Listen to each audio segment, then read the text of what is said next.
You might want to sit down for the first observation I'm going to make this morning. And I'm afraid I didn't spot it myself. You may well think that I should have done. I would probably agree. But I am grateful to the Financial Times columnist, Gideon Rachman, for this insight. I think he's the fella that also first pointed out that Donald Trump always chickens out when he's in a sort of tete-a-tete, a tariff tete-a-tete.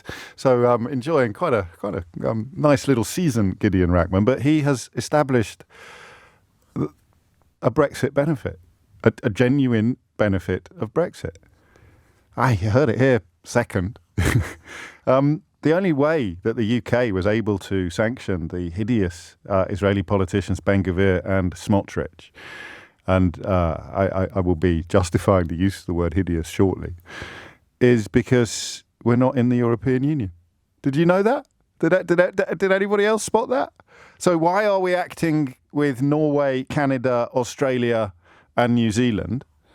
Answer, because the EU could not secure internal agreement to sanction these two men.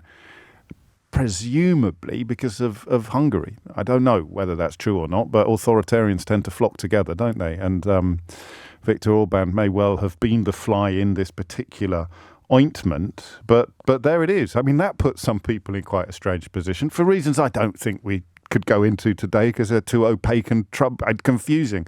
But people who perhaps would think that today's a day to talk about Greta Thunberg's viewing habits rather than the sanctioning of two members of a supposed ally government would also generally have been in favour of leaving the European Union. And yet it is only because we've left the European Union that we can focus our opposition on these two characters so effectively. And anyway, I just thought that was an interesting observation, don't you? Actually, speaking of this idea that the Israeli propaganda machine has managed to inject into the usual corners of the of the British media sewers, what would they have done? Would they have put matchsticks in her eyes if she just said, "I don't want to watch this film"? I don't want to watch this film, for example, until you let journalists into Gaza so that people can see what's happening there. Otherwise, this would be a very, very deliberately unbalanced attempt to sway public opinion. Would they put matchsticks in her eyes to force her to watch the thing? What a strange question it is to ask whether somebody should be compelled to watch something they don't want to watch while being held captive after being effectively kidnapped in international waters. But hey-ho, moral compasses are very strange things. Who knows where they will end up pointing next? For example, I guess Smotrich and Ben-Gvir presumably have supporters. I heard a bloke on the BBC yesterday having the most extraordinary meltdown while being incredibly insulting about this country, which of course has been an incredibly steady and committed ally to Israel through thick and through thin. And that's what I'm interested in today. I'm interested in the relationship you have with your government in the UK as a consequence of what they have done with regard to Israel. Australia, Canada, New Zealand and Norway joining the UK to place sanctions on Itamar, Ben-Gvir and Bezalel Smotrich, largely for inciting violence against Palestinians in their campaign to gain control of new settlements in the West Bank. You will know, if you follow this programme, even vaguely closely, that the track records, the CVs of these two men are extraordinary when you consider that they've managed to scale relatively dizzy heights of power in Benjamin Netanyahu's Israel. Their past associations, their past behaviour, their past conduct, their past comments would make them persona non grata in most democracies, but not, of course, in this one. Travel bans, the freezing of assets in the 5 relevant countries, that's Australia, Canada, New Zealand, Norway and the United Kingdom, and the freezing of assets and travel bans being pretty hefty sanctions for foreign countries, including nominal allies, to impose. We are steadfastly committed to the two-state solution and will continue to work with our partners towards its implementation. This is a statement by David Lammy and his fellow foreign ministers in the 4 other countries. It is the only way to guarantee security and dignity for Israelis and Palestinians and ensure long-term stability in the region.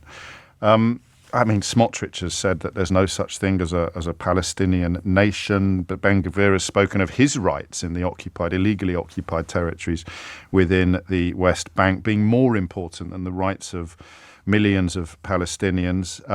The expansion of West Bank settlements, illegal under international law, campaigning against allowing humanitarian aid into Gaza, saying just last month that Gaza will be entirely destroyed and that Palestinians would leave in great numbers to third countries. There's a word for that kind of policy, isn't there, historically? Ben-Gvir has called for the expulsion of all Palestinians from Gaza. He's talked about there being no need to bring in aid because they apparently have enough. Another lie that you can only make if you're preventing foreign journalists from getting into the territory. And on it goes. On it goes. I don't know if you were listening yesterday, and a caller picked up on that comment that Keir Starmer made at the very outset when he, according to his own account, when he accidentally endorsed the I think a pretty clear war crime of cutting off the supply of water or electricity into the Gaza Strip and rode back almost as quickly as he rode into it. But it reminded me of two things that many people had forgotten about. The first is that the electoral damage that this did to Labour got lost in the scale of the landslide, didn't it? The electoral damage that this did to Labour was pretty immense. They lost actual seats. They lost really safe seats to independent candidates who were standing on an almost exclusively pro-Palestinian platform. It did them enormous damage. David Lammy has historically been a very outspoken critic of atrocities undertaken by Israel against Palestinian people. And many people felt that he had, sat on his hands or wound down his opposition. Whereas, of course, there is an enormous difference between being in opposition and being in power. I have said for some time, we have to be grown up about this. I've got two central guiding stars when we wade into this territory. The first, as you probably know by now, is that I refuse to consider one life worth less than another. It's very simple, very straightforward. If you start from the position that a Palestinian life is worth the same as an Israeli life, that a dead Palestinian child is as heartbreaking as a dead Israeli child, then you can't end up anywhere but in support of a two-state solution. The only way you can really endorse the kind of ideas that Bezalel, Smotrich and Itamar Ben-Gvir endorse is by subscribing to a form of supremacy, by subscribing to a belief that you have more right to life or land or both than people who were born under a different star. So that's point number one. Some people really hate that, It's very strange. Some people absolutely hate the idea that you feel the same humanitarian angst over the death of a Palestinian child that you do over an Israeli child. And the second sort of guiding light for me on this stuff is the difference between power and opposition. That may not sound as important as the first point, but when it comes to analysing politics, it really is. It really, really is. The difficulties of diplomacy are legion. Books have been written. Tomes, volumes, entire libraries have been written about the difficulties of diplomacy. I remember talking. It's interesting, isn't it, that full disclosure interviews I reference the most are not necessarily the ones that I realise at the time have sown so many seeds in my own mind and memory. But once again, I refer you to Kenneth Roth, the former head of Human Rights Watch, 30 years, essentially defining modern human rights campaigning, and now latterly the author of a truly brilliant book, Righting Wrongs, 3 decades on the front lines battling abusive governments. And I think the reason that has stayed with me so much is he sits down with truly hideous humans. I may get some of the details wrong, but in Bashar al-Assad or Saddam Hussein, people visiting appalling treatments on their own people, their own citizens. And my somewhat childish approach, or my somewhat immature approach to hideous people is to avoid them like the plague. You somehow endorse their regime by breaking bread with the leader. It's really silly.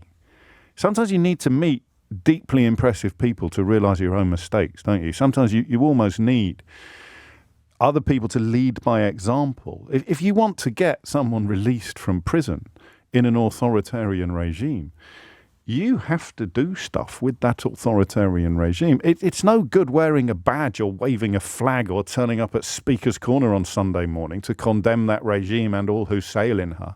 You want to get these people out of prison. You want to protect populations from vicious dictators. You have to deal with those regimes. You have to deal with those individuals. And I can't believe I'm today years old before I really got my head around that. And it was largely thanks to Kenneth Roth and his book, Righting Wrongs, 3 decades on the front line.